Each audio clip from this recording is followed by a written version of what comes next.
다음으로는 홍효원 연구교수님 대표가 있으시겠습니다. 홍효원 교수님은 세포생물학 신경발생학 전공을 하셨고 한국과학기술원 의과대학원 박사 하셨습니다.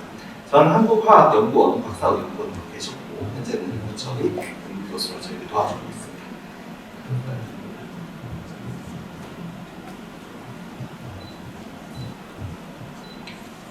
네, 안녕하십니까.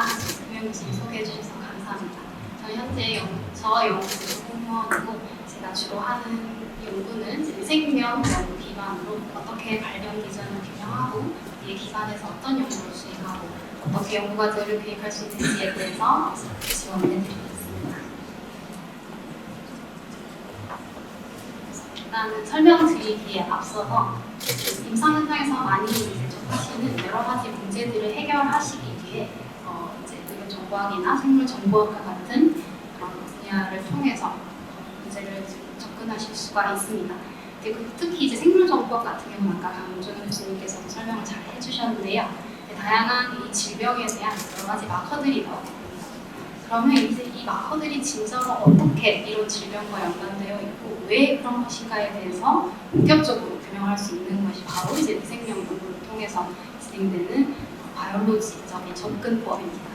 그래서 저는 이쪽 분야에 대해서 적극적인 지원을 드릴 수가 있고 구체적으로 어떻게 드릴 수 있는지를 좀 설명드리겠습니다. 우선적으로 제가 순서대로 좀 작성을 해봤는데 4가지 카테고리로 저와 같이 연구 클리닉을 진행하실 수 있고 각각의 단계별로도 진행이 가능하십니다. 그래서 맨 처음에 어떻게 연구를 해야 할지에 대해서 궁금하시면 미생명연구 공동으로 기획을 하시고 제가 가이드를 해드릴 수가 있고 이후 순차적으로 진행이 가능하시며 어느 정도 이제 연구에 대한 테마나 기획은 정해졌는데 이제 계획서를 좀 작성하고 싶으시다거나 이제 기존에 갖고 있는 데이터를 활용해서 본격적으로 연구비를 수주하고 싶으시면 2번째 연구과제 계획서를 이제 저와 같이 공동으로 작성하시고 수주하는 것을 도와드릴 수 있습니다. 어느 정도 이제 연구과제를 또 수주를 하셨고 연구비가 생겼는데 본질적으로 이제 연구과제 내용을 수행하고 싶으신데 실험적인 기술이나 인프라가 필요합니다라고 하시면 3번째 이제 기술적 지원 및 실험 데이터 생산하는 것을 저와 함께 진행하시면 되며 이제 이러한 여러 가지의 단계를 거쳐서 이제 멋진 실험 데이터가 나오고 연구적인 이제 퀘스천이 해결이 좀 되는 단계가 되면 본질적으로 논문을 저와 같이 이제 사이언티픽한 라이팅을 하시고 이제 출판을 하시게 되겠습니다. 그래서 제가 3반기 동안 이 4가지 카테고리에 대해서 지원한 것들에 대한 사례를 좀 공유드리려고 하는데요. 이제 먼저 이제 저의 가장 테크니컬한 부분인 실험 연구 지원 부분입니다. 여러 가지 지원을 할 수 있는 분야가 있는데 조금 더 저의 스페셜리스트를 좀 말씀을 드리면 노벨상 탄지는 좀 됐지만 크리스퍼 캐스9이라는 진 에디팅 기술을 활용해서 여러 가지 바이오마커 기반의 질병 모델링을 할 수가 있습니다. 간단히 설명을 드리면 크리스퍼 캐스9 진 에디팅 기술은 캐스9이라는 효소와 가이드 RNA라는 RNA 서열을 이용해서 컴플렉스를 형성하게 되고 이러한 머시너리들을 이제 타겟 세포주나 조직에 넣음으로써 내가 유도했던 유전자의 기능을 없애거나 넣음으로써 그 질병에 대한 기전을 연구하게 되는데요. 이러한 기술을 사용하면 내가 보고 싶은 바이오마커의 기능을 없앰으로써 기능 연구를 하실 수가 있고 어떤 이제 모델링을 형광이 나타나는 모델을 만들므로써 이렇게 모니터링 할 수 있는 모델을 만든다는 뜻의 굉장히 적용 범위가 넓습니다. 현재 이 기술을 가지고 진행한 내용을 조금 더 말씀을 드리면 일단 저는 낙다웃을 이제 진 낙다웃을 통해서 이 유전자의 펑션을 연구하는 부분을 이제 지원을 들어가게 되는데요. 일단 인실리코로 이제 맥클라인이라는 툴을 이용해서 컴퓨터에서 어떻게 유전자를 크리스퍼 캐스9으로 없앨 수 있는지에 대해서 디자인을 하게 됩니다.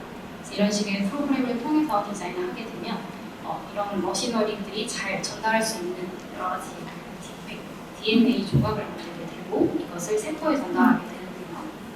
일단은 디자인을 이런 식으로 동그랗게 생긴 서큘러 DNA에다가 이런 머신들을 구축하게 됩니다. 그래서 이런 구축하는 시스템은 사실 미생물에서 일어납니다. 구축하기 전 단계까지는 미생물에서 여러 가지 일을 하게 되고 보시는 것처럼 사진에 굉장히 그 아가블리트의 동점점이 적힌 이 머신이 생긴 미생물이 자라게 됩니다. 이 하나의 미생물 섬을 이제 피킹을 해가지고 얘를 DNA 시퀀싱을 하게 되고 잘 들어갔구나. 그래서 성공했구나라고 보시면 되고, 이 완성된 벡터를 가지고 우측에 보시면 이제 크리스퍼 캐스넷 벡터라고 하는데, 이걸 본질적으로 내가 연구하고 싶은 모델에다가 넣으셔서 진의 펑션을 연구하시면 되겠습니다. 이런 전 과정을 다 지원이 가능하고요. 지금 2층 생명연구센터를 11월 중에 오픈할 예정인데, 이게 어느 정도 옵티마이징 되면 충분히 좀 스피드하게 지원이 가능할 것으로 말씀드리겠습니다. 두 번째는 이제 그 기술적 지원 아닌 이제 학술적 지원으로서 저희가 어떻게 연구과제를 기획하고 수주하는가에 대해서 제가 서포팅 드리면서 설명드리겠습니다. 올해 5월쯤에 이제 과학기술정보통신부에서 발표한 2024년도 바이오 의료기술 개발 사업 신규 과제가 이제 떴었고요. 거기서 이제 현장 실무형 디지털 바이오 전문인력 양성에 대한 과제였습니다. 이 부분을 이제 교실에 김진 교수님과 해계학과의 김영 교수님, 홍정호 교수님과 필두를 해서 굉장히 좀 거대한 과제를 수주를 한번 해보자 해서 기획이 들어갔고, 주제는 이제 전신염증을 매개로 한 알츠하이머병을 예측하고 메커니즘을 분석하기 위한 위생명 AI와 인재 양성 이런 테마로 이제 과제를 기획했습니다. 굉장히 좀 광범위한 규모의 과제였기 때문에 저는 이제 이 부분에서 이제 주간 연구과제 1인 계명대학교에서 주관하는 디지털 활용기술 전신염증 내개 알츠하이머병의 병인을 규명하고 치료 표적을 발굴하는 부분에서 세부로 들어가게 되었고요. 전반적인 이제 다른 다양한 군안대학교나 경희대학교까지 같이 협력을 해서 구체적으로 과제를 구축하게 되었고, 대구 지역에 있는 여러 가지 유관기관 네트워크까지 협력하는 이제 큰 규모의 과제였습니다. 이 과제는 성공리에 이제 수주가 되었고요. 총 이제 연구비가 25억이라는 큰 연구비를 포함으로써 병인 연구도 충분히 진행할 수 있고, 다른 이제 헬스케어 빅데이터 기반의 이런 연구도 가능하게 되었습니다. 다음으로는 이런 과제를 방금 수주한 것뿐만이 아니라 이제 어느 정도 이 분야가 아니라 다른 부분을 어떻게 기획할 수 있는가도 좀 설명을 드리면, 초에 이제 그 과학기술정보통신부에서 개인기초연구 중견 사업이 오픈을 했었습니다. 그래서 제가 하지불안 증후군이라는 대표적인 수면 장애를 테마로 해서 연구 과제를 신청을 했었는데요.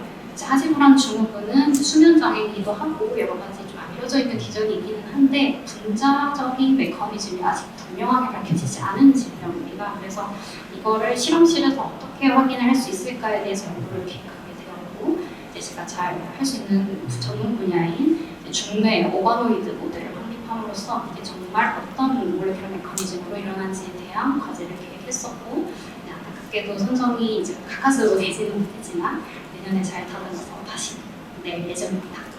그리고 다음으로는 이제 올해 한 6월에서 7월에 거쳐서 진행을 하게 된 이제 보건복지부의 보스턴 코리아 공동연구 지원 사업을 이제 진행하게 되었는데요. 이 사업은 굉장히 규모가 큰 사업이었고, 특히 이제 미국에 있는 기관과 협력하여 사업을 진행하는 과제였습니다. 그래서 대학교를 이제 주관으로 하여 인디아나 대학과 세종대학교 그리고 이제 기업까지 참여한 굉장히 규모가 큰 과제였고, 타깃하는 질병의 본질적인 새로운 신물질 개발을 해서 치료를 해보자 이런 거대한 목표를 세우고, 연구 분야와 물질 개발, 동물 모델을 이용한 연구 이렇게 좀 다체적으로 구성을 했었는데요. 역시나 좀 올해 여러 가지 현 정부 들어서고 과제비가 많이 축소되면서 굉장히 조직을 잘 했지만 안타깝게도 조금 레이를 했습니다. 이 부분 역시 내년에 다시 좋은 곳에 도전을 할 예정입니다. 다음으로는 그럼 이제 그 과제가 선정이 되면 그 다음에 실질적으로 이제 과제 기반으로 연구를 진행하셔야 됩니다. 그래서 현재 제가 그 협동과정 아까 말씀드린 그 과정에 참여해서 수주를 했고, 본질적으로 저는 이 알츠하이머병의 발병 이전 연구를 뇌 오가노이드를 통해서 진행을 하고 있습니다. 그래서 원래 전신염증으로 인해 매개되는 알츠하이머병의 병리에 대해서는 현상에 대한 것을 알고 있었는데 정확한 기전이 아직 명확하지가 않습니다. 그래서 이거를 기존에는 동물 모델을 사용해서 많이들 보셨는데요. 현재는 이제 뇌 오가노이드라는 3차원의 생체 조직 모델이 굉장히 좀 각광을 받고 있고 많이들 사용하고 계십니다. 그래서 이것을 계명대학교 동산의료원의 연구처를 필두로 해서 저희가 새로 설립하는 연구센터에서 세팅을 해가지고 이러한 3차 모델을 가지고 다양한 연구성 환경을 조성함으로써 어떻게 이 병이 정말 생기는가, 왜 생기는가에 대해서 진행할 예정입니다. 또한 이제 대장암 오가노이드 기반으로 이제 방사능 치료방의 예측 모델 구축을 이제 우수신진 과제 기반으로 해서 대장암내과 교수님과 진행을 하고 있는데요. 또 대장암 오가노이드는 그 환자의 대장암 조직을 통해서 실험실에서 3차원으로 배양하는 것을 말합니다. 이러한 그 암 오가노이드는 실제 환자의 헤테로지니티를 그대로 갖고 있기 때문에 연구를 함에 있어서 전혀 손색이 없고, 그래서 이러한 오가노이드의 배양을 일단 먼저 오프마이징을 하고 그 모델을 가지고 실제로 방사능을 조사를 했을 때 환자에서 나오는 반응과 흡사하고 심지어 우리가 미리 예측할 수 있는지부터 조사 연구를 가능합니다. 그래서 그런 식으로 이제 예측 모델 구축까지 해서 이런 여러 가지 기술들을 원천 기술로서 합법을 하고 논문을 작성하고 특허를 제출할 예정입니다. 네, 제가 말씀드릴 내용은 여기까지고요. 지금 짧게 사례를 여러 가지 좀 단편적인 주제로만 말씀을 드렸는데 어떤 인상적인 데이터가 있으시거나 생물학적으로 접근이 가능한 퀘스천이 있으시면 언제든지 앞서 처음에 보여드렸던 4가지 카테고리로 연락이 가능하십니다. 그래서 자주 찾아주시고 제가 이제 자세한 내용은 7일 날 좀 더 디테일하게 설명드리도록 하겠습니다. 감사합니다.